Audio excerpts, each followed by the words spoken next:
Hello everyone, welcome to Prince Civil Services YouTube channel. I am Dheeraj Rajpurohit and I warmly welcome you all to Environmental Science class.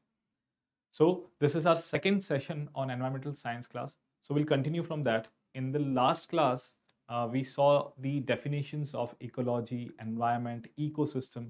हमने इन सब की definition देखी थी. अब हम थोड़ा सा आगे बढ़ेंगे. सबसे start करेंगे पहले इनके बीच में difference देख के और फिर आगे के components हम start करेंगे. तो आज की हमारी class सबसे पहले स्टार्ट करते हैं हमारी क्लास को difference of ecology environment and ecosystem. तो लास्ट क्लास में हमने देखा था कि इकोलॉजी की डेफिनेशन एनवायरनमेंट और इकोसिस्टम, इन तीनों की हमने डेफिनेशन देखी थी। Now let's see the difference between that, इन तीनों के बीच में डिफरेंस क्या है। Like for example if I say about ecology,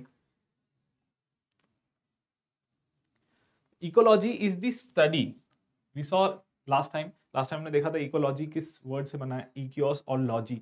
logy means study, so that's why ecology is the study of interaction between the organisms, कि organisms आपस में कैसे इंटरेक्ट कर रहे हैं और साथ ही साथ अपनी सराउंडिंग के साथ कैसे इंटरेक्ट कर रहे हैं, यानी अपने एटमॉस्फेयर के साथ, अपने एनवायरमेंट के साथ कैसे इंटरेक्ट कर रहे हैं, उसे कहते हैं ecology.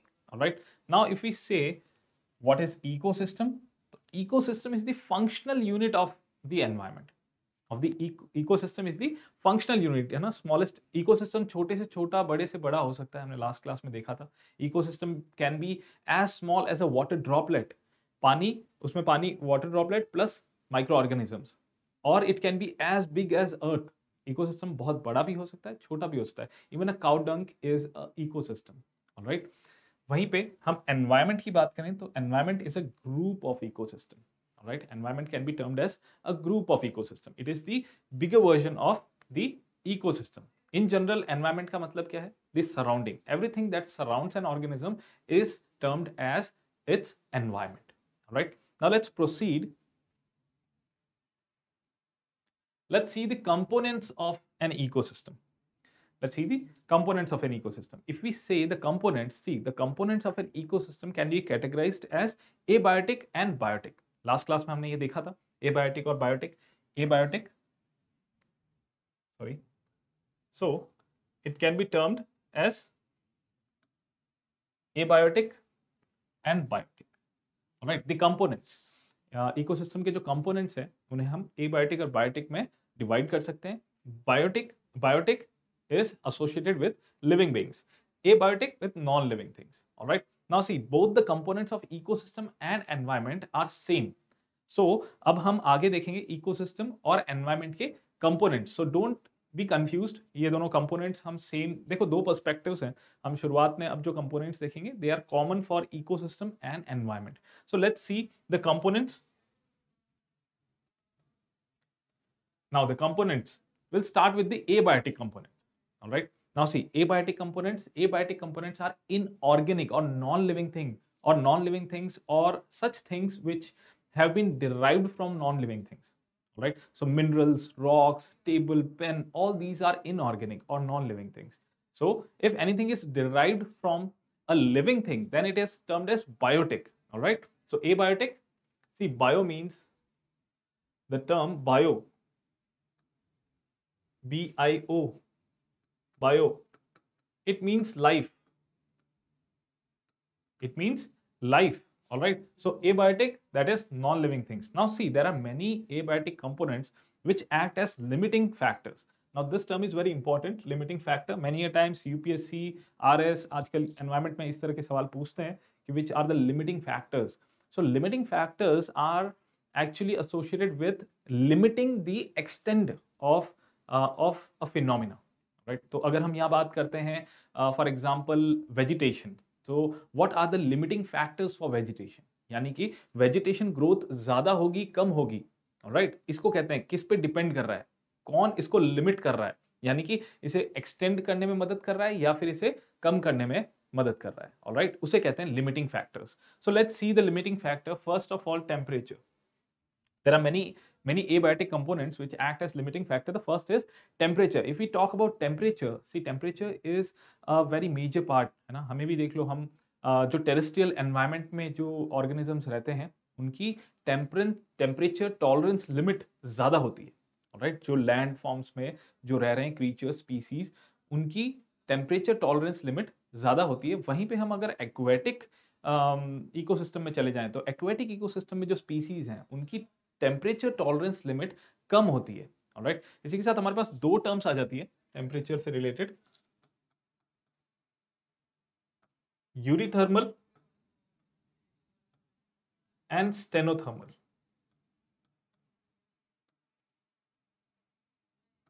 Steno-thermal. So eurythermal is the species whose tolerance limit is more. All right, or they can, or we can say in other words, the species who can tolerate a wide range of temperature are termed as eurythermal. All right, and whereas stenothermal, the species who can tolerate a very narrow range of temperature are termed as stenothermal. So stenothermal, generally stenothermal aquatic species, they are stenothermal, and whereas terrestrial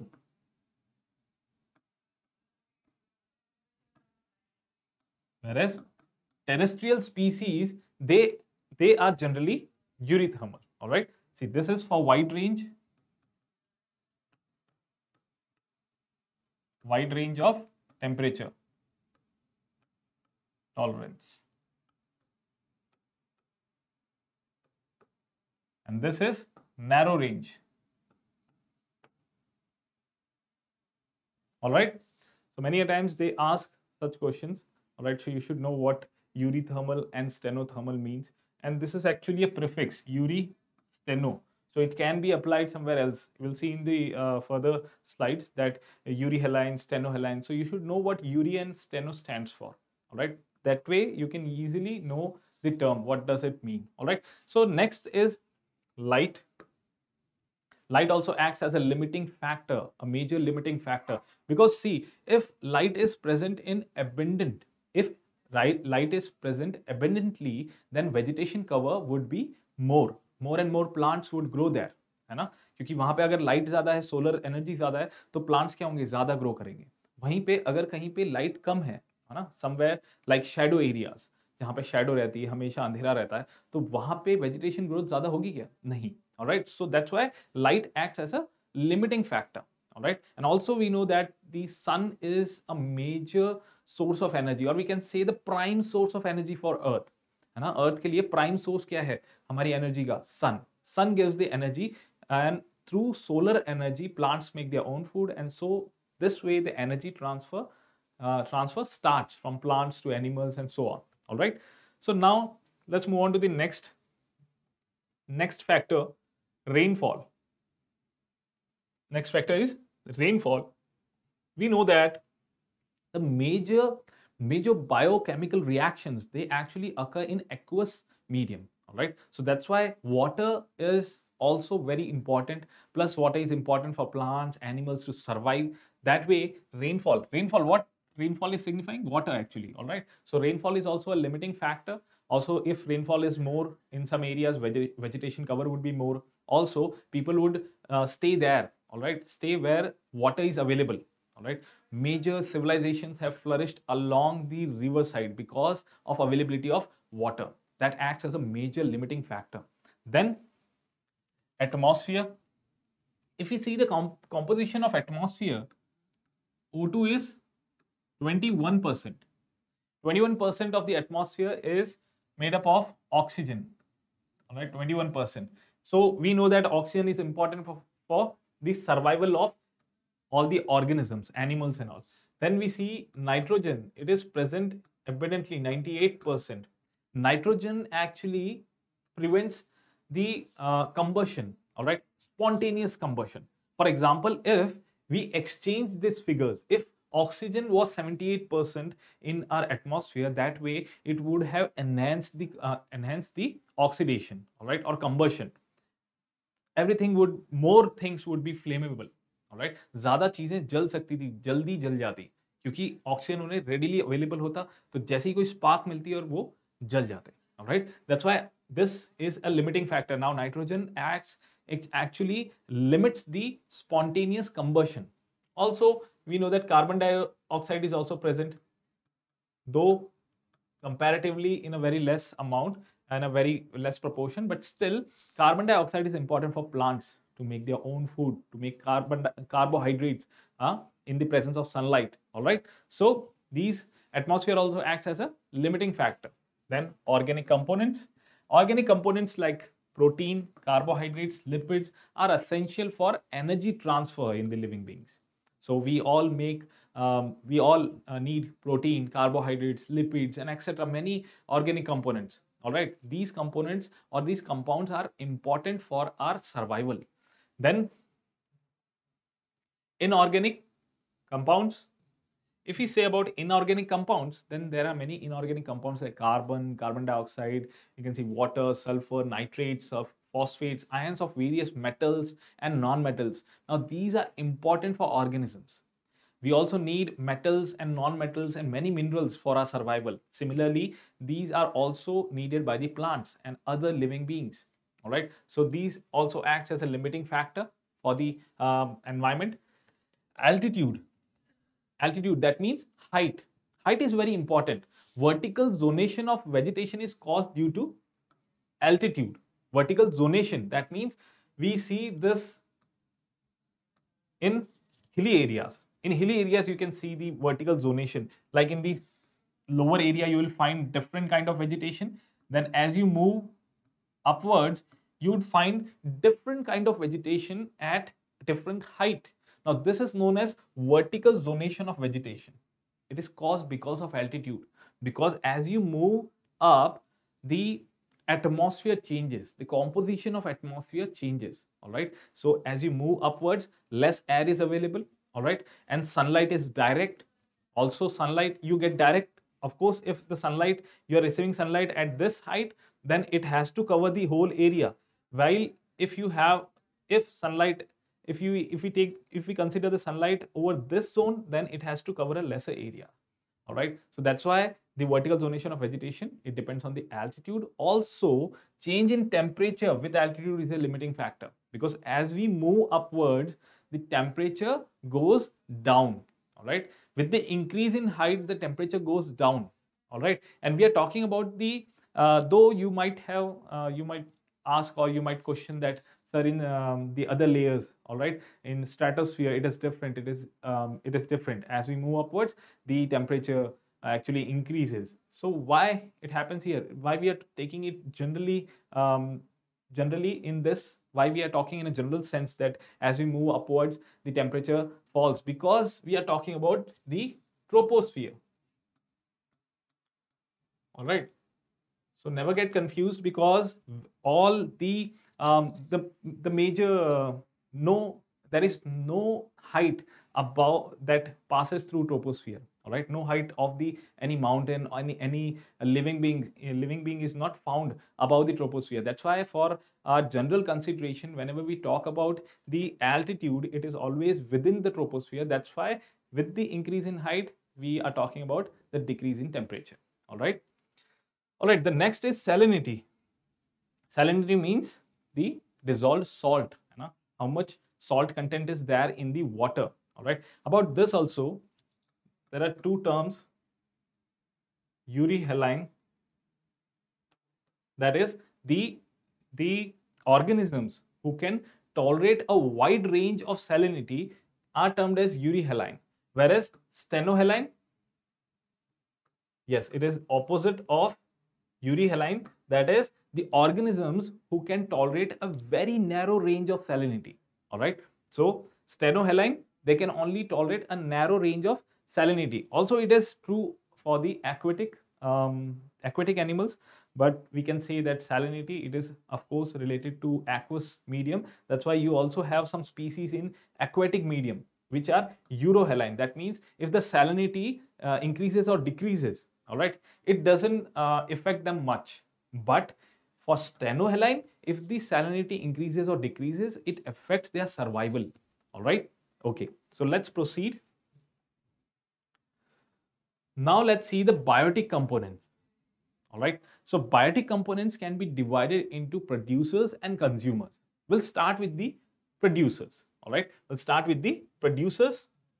So we'll talk about the primary producer, which are also known as autotrophs. Now, autotroph means self-nourishing. Autotroph means self-nourishing. All right, self-nourishing means making its own food. Now, primary producers are generally green plants, certain bacteria, and algae. All right, they actually produce their own food through the process of photosynthesis in the presence of sunlight. So in the presence of sunlight with water and some inorganic components, they make carbohydrates. Now this process is known as photosynthesis. So photosynthesis is the prime process or the prime phenomena through which plants make their food or carbohydrates. All right. Now see, in the aquatic ecosystem, microscopic algae, that is plankton, are primary producers. All right. Now, if we talk about the terrestrial and aquatic ecosystem, they are way different in everything. All right. So still, if we see about the primary producers in the aquatic medium, they are known as planktons. These are the microscopic algae. All right. Microscopic algae, and through the process of photosynthesis, they make their own food, and they are termed as the primary producers. All right. So you got to know the primary producer, the term, why they are known as primary producer. All right, because they produce their own food. Now this was the first category. All right, also autotroph, many a times they do not talk about primary producer, they give the term autotroph. So you should know auto means self. All right, so autotroph means self-nourishing. All right, so now let's see the consumers. All right, if we talk about the consumers, all right, if we talk about the consumers, consumers are also known as heterotrophs. All right, heterotrophs or phagotrophs. Now, heterotrophs means other nourishing. That is, they get their nourishment from some other source. They do not make their own food. All right, see, consumers are incapable of producing their own food. All right, that's why they are known as heterotrophs or phagotrophs. Now, they depend on organic food. They depend upon organic food which is made or derived from plants, animals, or both. All right, so consumers, they can get their food or their nourishment from plants or from other animals. All right, it depends upon which type of consumer it is, because consumers are further divided into two broad categories. All right, see, micro and macro consumers. All right, so we'll see what macro and micro consumer means. All right, depending on that, it would be categorized that from where it is taking its nourishment, from plants or from animals or from both. All right, so let's talk about first macro components, macro consumers. All right, so macro consumers can be termed as primary consumers. Macro consumers can be termed as primary consumers or secondary consumers or tertiary consumers. All right, so primary consumers are actually herbivores. So herbivores, the animals or the consumers which depend on plants for their energy. Right, they are known as herbivores. All right, so herbivores are the primary consumers. That means animal eating plant. All right, or we can say, we can say plant eating animals. All right, so plant eating animals are known as herbivores, and they are categorized into primary consumers. If we talk about secondary consumers, so secondary consumers are the animals which depend on herbivores. So for example, see, if primary consumers, we'll take the example cow, deer. All right, and if we take about secondary consumers, we can say wolf, jackal. All right, they are termed as secondary consumers. They depend upon the primary consumers. All right, they eat the primary consumers. And then if we talk about the tertiary consumers, it can be lion, tiger. All right, because they can eat both. They can eat the secondary consumers as well as the primary consumers. Though you can see there is a very minute difference between these two, secondary and tertiary. All right, they can be termed together. Then comes one more term, that is omnivorous. Omnivorous, which eat plants as well as animals. All right, the plants and animals, who eat plants and animals both, like man, dog. All right, these are omnivorous, all right? They can eat both plants and animals, all right? So these were the categorization of macro consumers. Now let's see the micro consumers. What do you mean by micro consumers? See, micro consumers are also known as saprotrophs, that is decomposers or osmotrophs, all right? Also, they are also known as osmotrophs, all right? Saprotrophs, depending upon the taking the nourishment from the dead, are known as saprotrophs, all right? So they are taking their nourishment from the dead organic materials, all right? They actually take up their nourishment from dead organic material. Now this dead organic material is known as detritus. So detritus, the term detritus means the dead organic substances or material, all right? So dead organic matter is known as detritus, and the organisms which depend upon detritus for nourishment are known as detrivores.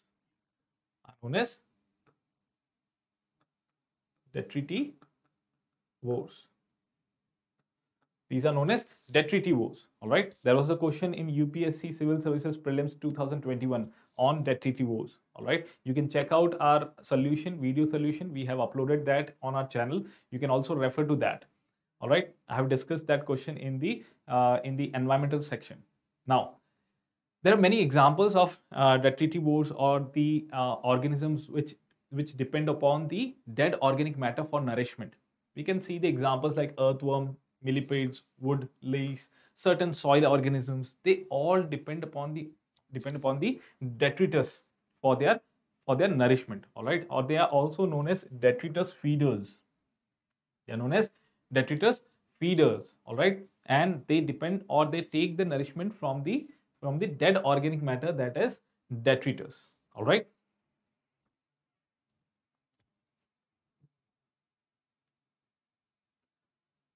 Now let's see the segments of environment.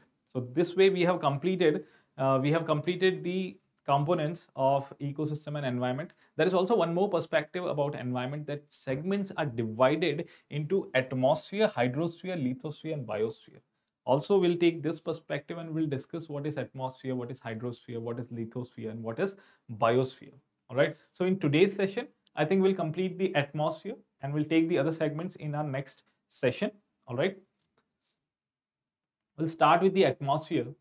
Now, what is atmosphere? Atmosphere is a blanket of gases around Earth, as you can see in this figure. All right. You can see this glowy part. This glowy part is the atmosphere. It acts as a blanket of gases around the Earth. Also, it has many functions. This blanket actually protects us from the dangerous UV rays from the Earth or from the sun.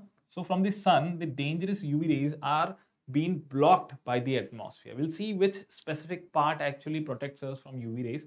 All right. It acts as a blanket of gases around Earth. All right. It is inseparable due to gravity. Now, this blanket, you might think that this is air. है ना, हवा है ये तो आसपास, ये तो उड़ जानी चाहिए. But this blanket is inseparable because of gravity. The gravity acts over it and it is inseparable. So it never goes away. All right. Plus this gravity also, due to this gravity, the air particles, they are forced towards the Earth, and this creates a pressure which is known as atmospheric pressure. Actually, atmospheric pressure is the pressure of the air particles. All right. If the air it is being pulled down due to gravity, and because of that it exerts a pressure over the Earth, and this is known as atmospheric pressure. So that's why if we move upwards, the atmospheric pressure reduces, right? It reduces. Now let's see the role of atmosphere. It supplies life-giving gases.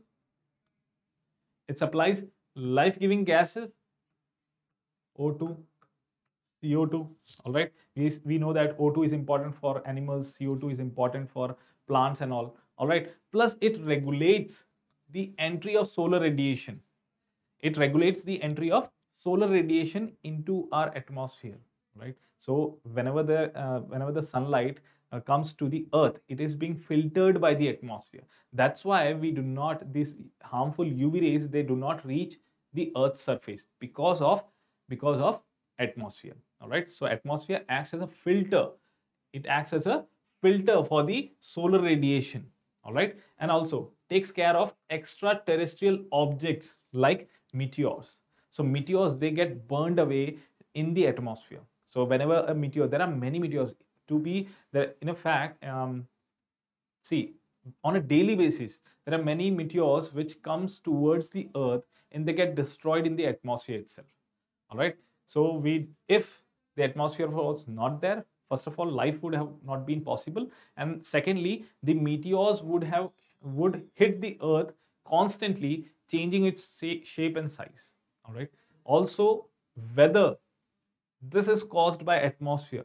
This is the most important feature of atmosphere, that is the weather. So the weather phenomena is caused within the environment, within the atmosphere, and that too within the troposphere. Most of the weather phenomena are associated with troposphere. All right, the cloud formation, rainfall, all these are because of the atmosphere. All right, so in today's session we'll only cover till this, and we will proceed further. In our next session we'll see about the parts of the components of the atmosphere and the roles of that components, and then we'll move on to the hydrosphere, then lithosphere, and then biosphere.